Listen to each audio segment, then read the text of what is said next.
Well, welcome to a new Harry's Garage video, and today's car is the McLaren Artura Spider, and this is the latest version. It's 2025 model year, and they've done a number of revisions to this car.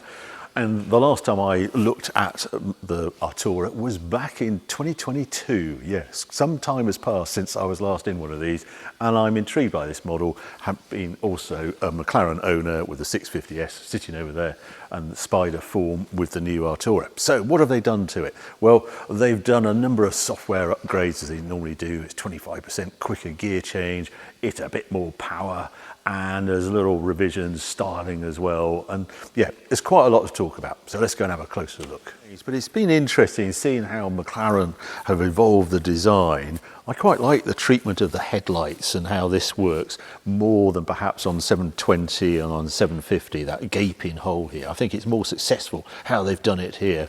And I actually put my 650S next to this just to see the difference. The only major difference I think is this is sort of higher here. The 650S is more, you see more out the front. It seems to be lower, and this is raised more on the 650S. This is smoother, bigger, probably goes through the air a little bit better, I don't know. Now, there are a number of options on this car. So the Artura Spider, as it stands, £221,500 list price. So quite a jump more than the coupe version. Coupe is 189,000, around 30,000 premium for the Spider version. And there are a number of extras on this press car, as you'd expect. That first one is the colour. So Amaranth Red, 4,400. Wheel finish gloss black, £1,380, and these are dynamo forged alloy wheels. So a super lightweight wheel, they claim, 4,500 for those. Oh yeah, I don't want to go through all the things, but the brake calipers, they're extra, 1,570 to have them in the red with the machined logo. You can spend a lot of money on extras on these cars. Quite like these little vents here coming out of the front wheel arch and then come round, and it's a different look to how the 750 sort of works. That has the door. This has a big gaping hole here for feeding the engine and cooling for that. And then they've added these sort of glazed buttresses, which I actually quite like. And when the roof is up, it gives it quite a different look and a more streamlined look, I feel. And they're meant to offer more visibility. I suppose it does. But I think it's quite disappointing on this model that you cannot see anything of the engines. This big black expanse, and that's where the tonneau cover, where the engine hides and the roof folds into. The only visual thing you get at the back is this sort of chimney. This is the heat, because it is a hot V engine hiding below there. Turbos sit at the top, and that's how the heat escapes from the turbo. If you step back, there's not a huge amount of change here. I'm really not sure about this expanded metal here. I don't think it looks premium to me. The surprising thing is there's no active aero on this car at all. It just finishes there. And if you come away, the one thing I do like is the way the gearbox is very obviously there. You can see it hiding there. You notice it in sunshine or when you're following this car. It looks very mechanical. And then the Venturi, rear Venturi, as you'd expect here. Also up the power to make the headline figure 700 horsepower from this car, and 605 horsepower comes from the engine itself. There's 95 horsepower coming from the e-motor on top. 7.4 kilowatt hour battery hiding in here somewhere, and then the electric motor acts purely through the gearbox directly to the rear wheels. 8-speed gearbox on it, and reverse gear is by electric only. We'll look at the interior in more detail outside, but yeah, quite modern. I like the way they've got the changes around the console here for handling and powertrain changes. I'm not quite sure about that iPad information screen, but a lot of cars have it. But we'll go through that once we get outside. Well, just quickly show you, is the boot on it. Lots of strange noises. This is the thing with an electric car. They're always doing strange things. Yeah, if I just take those out as a car cover that come with it. That's the cable. It's a reasonable hole in there. But as we found out on the 650S, you pack carefully. There's quite a lot of uses there. But let's take it outside, take it for a drive.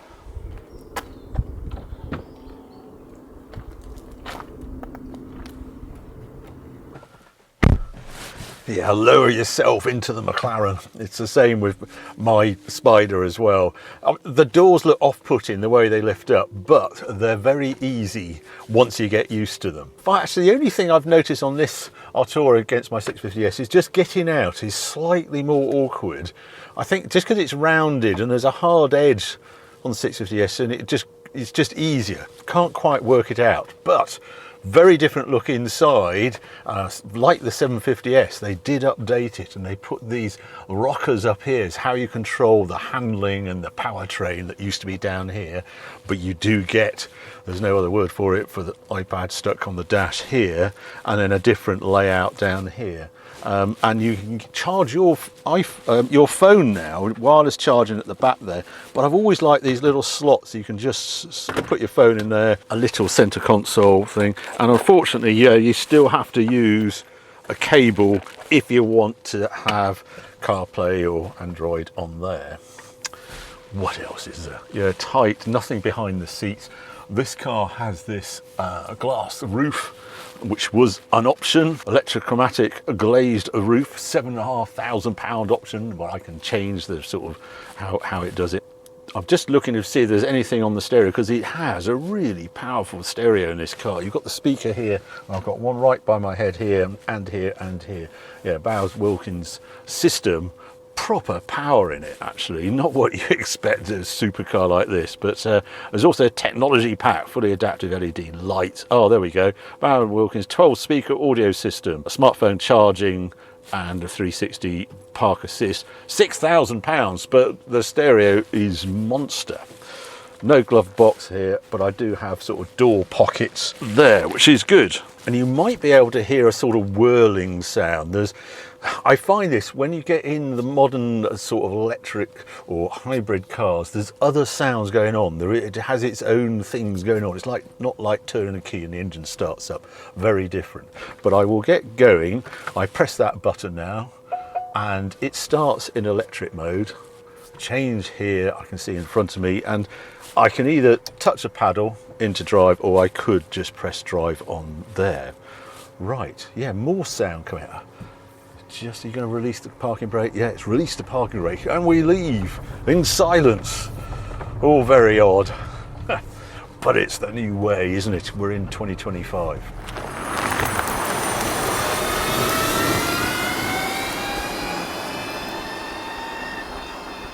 They set off, it's in electric mode. I've put it up to comfort mode, which is sort of hybrid position, I suppose. And then it decides what it's going to do. I'll just come out of here. It's going to wake the engine up. Yeah, here we go. Whoa. And off we go. Yeah, it's quick. Obviously, the infill of the electric motor is there. This would be your normal mode, the mode I'm in now. One thing I have noticed is the steering weighting is gone up a bit, and yeah, it's very good. I mean, they stick with this hydraulic steering system rather than electric, and there's a real sense of connectivity with it, but it's just a heavier weighting than in other McLarens, which I'm not saying is a bad or good thing. It's just something you notice if you step one to the other. Very clear dash layout as well. They're super good at this. So the clarity of the wheel, nothing on the wheel. I've got tire pressures there, center speed, and then the revs around it, and then battery and range status on the right. One thing you notice with it, just going through Burford like that, it's very aggressive. When you come to a halt, the electric motor is really keen to get you going again, and it's quite aggressive. You really have to stamp on the pedal. I haven't found a way that you can have sort of a hold function. I think you can flick the handbrake on, but it's not quite as intuitive as perhaps it should be. And there is this constant whine. You can probably hear it now. I'm still in comfort. This is hybrid mode. Whenever you're in electric mode, well, you actually notice it even. It's that loud when it's just the engine is running as well. I didn't mention how noisy this car was as well. I did measure it. It was 77 decibels. So quiet-ish, but not super quiet. Right, I'm in comfort mode at the moment. I'm going to flick it up one, and we should go to sport. The engine has started up. Here we go. Whoa.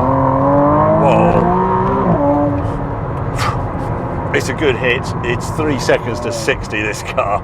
And that was in a sport mode. I could have put it into track and it would have been even more aggressive. It is absolutely McLaren off the mark, and the type of acceleration you get with this car.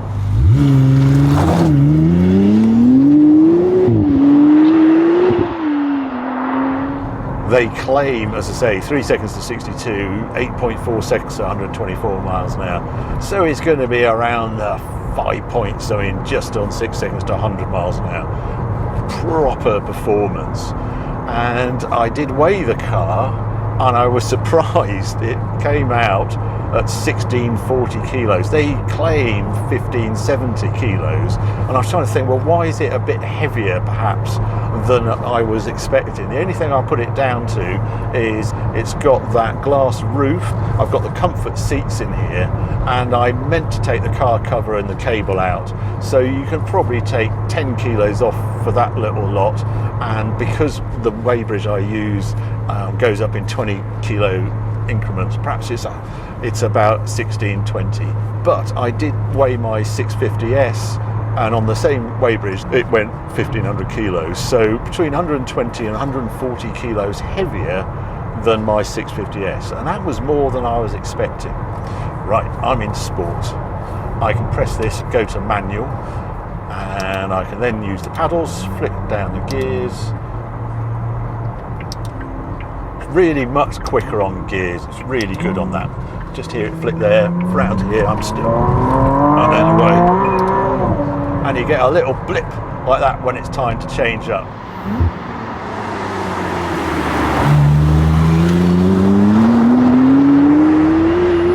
I'm in comfort mode here, and this just shows McLaren at its best.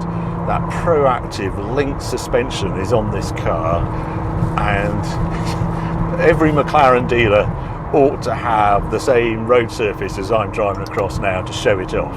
People think, well, what do you have all that tech, all that interlinked suspension? You don't need that. Oh yes you do. If you live in the UK and drive on our rubbish roads, you'll love it. Even if I can just flick it up to sport, and even then it's perfectly manageable. It then is close to a regular 911, something like that sort of standard, but it is exceptional. And the steering is just glorious.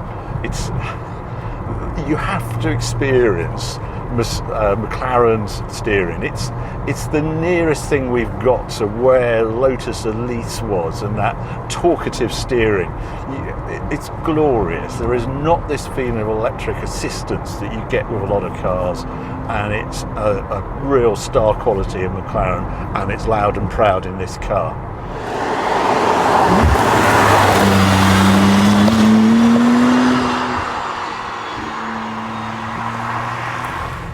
I'm just going to lower that rear screen so you can just hear a little bit more of this engine. It's got the sports exhaust on this car, which is quite an expensive option, and it is valved. It's not... Yeah, I mean, it's a bit more vocal, isn't it? But just try it round these bends. Oh, it's just glorious. Yeah, plenty there, and I love the way the electric just fills it in. You know, there isn't that, those gear changes are quicker. I can go, let's just put the powertrain up to track. Let's try a change down.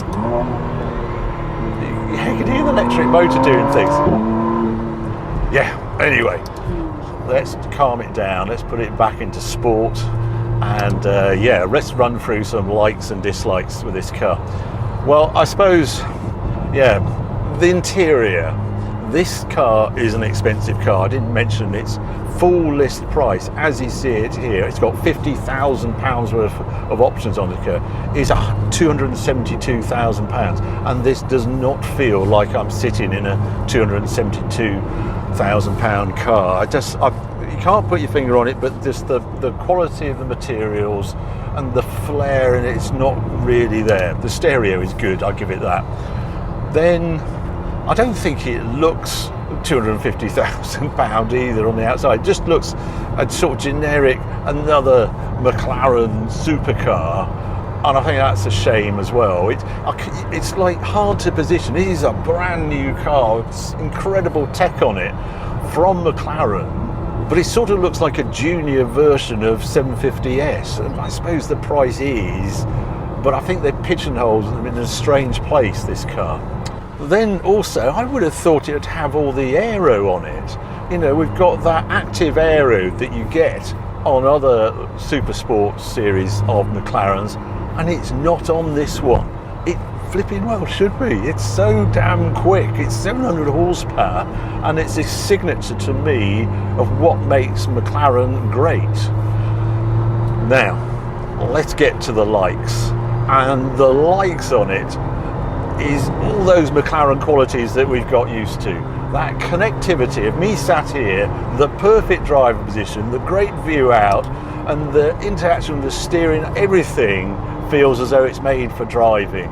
And that is loud and proud in this car. It might be hybrid, but God, it feels good. And it's relative, I mean, it is agile. Oh, let's go out there. Oh.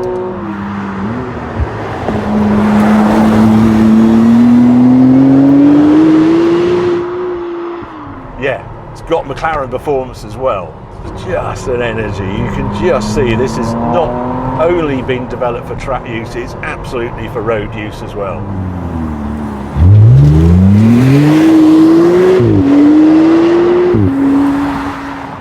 So it's time we load the roof on it. And you can do this up to 30 miles an hour. We're very lucky in the UK, we're having very good weather at the moment. So it's worth doing. And away you go. I have to say it's a really good roof mechanism, works really well, and you'll use it all the time. Because what I love about McLaren Spiders, there's just no downside to having them. They are that £30,000 extra, so they're always quite a lift more from the coupe, but because it's carbon tubbed, there are no downsides apart from price having the Spider version. Yeah, it's a little bit more weight, but for the way of having two completely different cars in one, I would always go for it. Another like is just the fact it has got that electric only ability. Once tried, it's a really neat party trick having a supercar like this that you can just glide about and move in the garage or move through town or park purely in electric mode, and I think that's a real positive. The only thing I've noticed, it can hesitate to go into reverse. There's quite a pause if you're doing a 3-point turn between drive and reverse, and that's because the reverse is actually electric. It's not actually within the gearbox, it's actually going from gearbox to electric drive, and for some reason there's a bit of a pause as it transfers one to the other. So I suppose the big question is, would I buy one? That's where it all starts to fall down a bit, I'm afraid. If you were after a hybrid supercar, it would definitely be on your shopping list. And because in some parts of the world, there is incredible tax advantage to having this car over a conventionally powered supercar, like Thailand, Far East, that sort of area. But I think when this car was introduced in 22, so development would have started in 2017-18, the world was a very different place. We were driving to net zero, there was Euro 7, all sorts of things. The idea of a hybrid drivetrain really made sense. I think in 2025, it's less so, because the transition to electric hasn't been as quick. Pure electric supercars are just being a dead duck. And the reason for doing it is the infill, and you do get better CO2, and there's a little bit of a reason to do that for the big manufacturers. There's less so for the niche manufacturers to do this. And because the conventionally powered cars are developed over time as well, they've got so good. And this in isolation is a fantastic McLaren. The trouble is they make other McLarens, and Ferrari make another hybrid supercar that is a chunk more powerful than this, and the electric motor is that much more powerful, and in the classifieds you can buy those for £200,000 as well. So it's sitting in a strange place, this one, in the UK market. And that's my dilemma with this, that it is super efficient. It's a brand new car. You can tell McLaren has sweated blood creating this car, And then they've got the sort of generation after generation of 12C all the way to 750S, and they've perfected it. And it's almost the same price. If you go into a dealer, there would be a deal to be done, and you'd probably get a better deal on this. But in list price terms, there's only about £30,000–40,000 between them, and I would pay the premium to get the conventionally powered car over this. But there's things are afoot, and one thing is McLaren is going back to Le Mans, and I would bet it will be with this drivetrain. That will give it a kudos, like F80 has, if you like, for Ferrari in the 296. The other trouble with the 296, it's more vocal, it's more emotional. The powertrain in this, there's too much electric whine for my liking, and it really doesn't sort of howl like the 296 does when the revs really are at the top end at 8,000 RPM.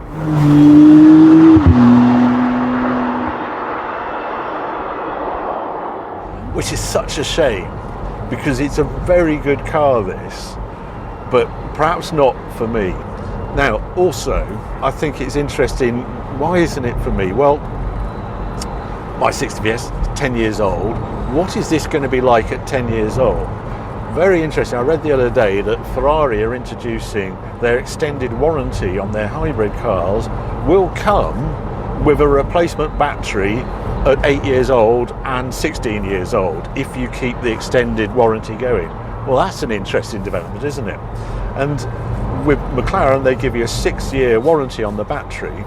I hear on the grapevine they've got something similar coming, but it's not announced yet. If I get details before this video goes out, I will put it in now. But it's something you have to think about with these hybrid supercars, and that's just comes with the territory, because they don't go 10–20 years by all expectations without a battery change at some point. And I know that's part of the reason their residual values aren't nearly as good as perhaps a conventionally powered car. Anyway, the bottom line is, it's a brilliant McLaren with so much performance you don't know what to do with, and livability is great, whole load of things in its favour, and it is an incredible driving machine over these sort of roads. So there are some real positives with it. I didn't mention range. Yeah, you get about 18 miles on electric, and if I put it up to track mode, then it's very keen to keep that battery charged, so you don't have to charge it at an outside charger. It's pretty slow if you do 3.5 kilowatts, but it's all about added performance, that hybrid drivetrain, once you got it in sport and track. So there's my review of the McLaren Artura. Hope you enjoyed this video. If you did, well, keep watching, keep subscribing. Can we get over the 800,000 subscriber mark? I do hope so.